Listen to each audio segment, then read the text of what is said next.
Hello and welcome back to Afterglow. This is episode 12, where we're going to be going back to the Super Nintendo, checking out Super R-Type, a game from the era where a lot of the games were named after the consoles. Super Mario World, Super R-Type, Super this, Super that. Trend Nintendo continued on to the N64, and thank God it died there. Could you imagine if it went on to something like the GameCube? If maybe, you'd have, instead of Mario Sunshine, it'd be Mario Cubed or something. But a lot of people remember this game for being how difficult it was. But if it's one of the few games that you owned at the time, if you had like a new console and this was one of your only games, you got good really quick because it's all you played. But we'll go into my story and my history of Super R-Type after the music break.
Definitely a funky tune from Super R-Type.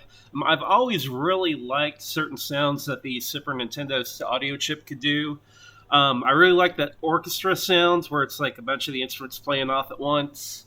And I've always liked the low end bass and the guitar sounds that the Super Nintendo generated. Just I know a lot of people go nuts over the Sega Genesis FM chip that they had in there for audio, but to me, I just really preferred the sound that came out of the Super Nintendo. But speaking of Super, on the Super R-Type, if I remember right, this is like one of the first games I got whenever I first got the Super Nintendo. We got the Super Nintendo, like, the core system did not include any games. Like, whenever the system first came out, I think it came with Super Mario World. But, like, down the road, like a few years after the fact, they changed the pack-in game a few times. I remember Donkey Kong Country for a while was a pack-in game, but they also had a version that did not come with a pack-in game, and that's the console I got. And I want to say Super R-Type was like either the first or maybe the second game that I ended up getting for it. I know that Teenage Mutant Ninja Turtles, the Tournament Fighters, was another early one. I can't fully remember whether I had Super R-Type or this one first. Now, I want to say, like, it was at a Walmart, and I was trying to decide between this one and Lawnmower Man, if I remember right. But thank God I went with this over Lawnmower Man, right? Go back and play Lawnmower Man if you haven't yet to see what I mean there, but this is easily the better of the two. So this one is a side-scroller shooter. I remember I got it home, and I struggled with it for a little bit. I could beat like the first stage fairly reliably, and then the second, but I died often at the third. Like I really felt like I accomplished something if I got to the fourth. But this is one of them that I played like crazy because again, it was one of the few games that I had for the Super Nintendo at the time.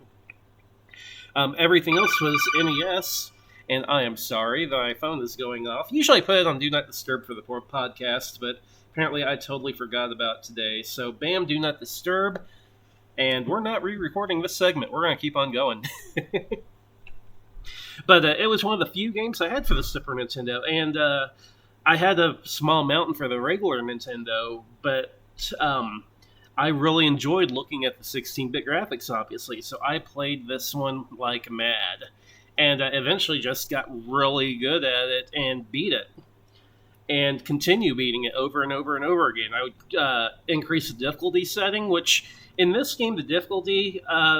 the big thing about the difficulty, it doesn't really throw very many extra enemies at you, but increases how many bullets they shoot and the speed of the bullets. Like if you play in the lowest difficulty, the bullets don't come at you as often, and they're going pretty slow. Like you can maneuver pretty easily, get out of their way. You play it in hard though, they're all over the place and they come fast.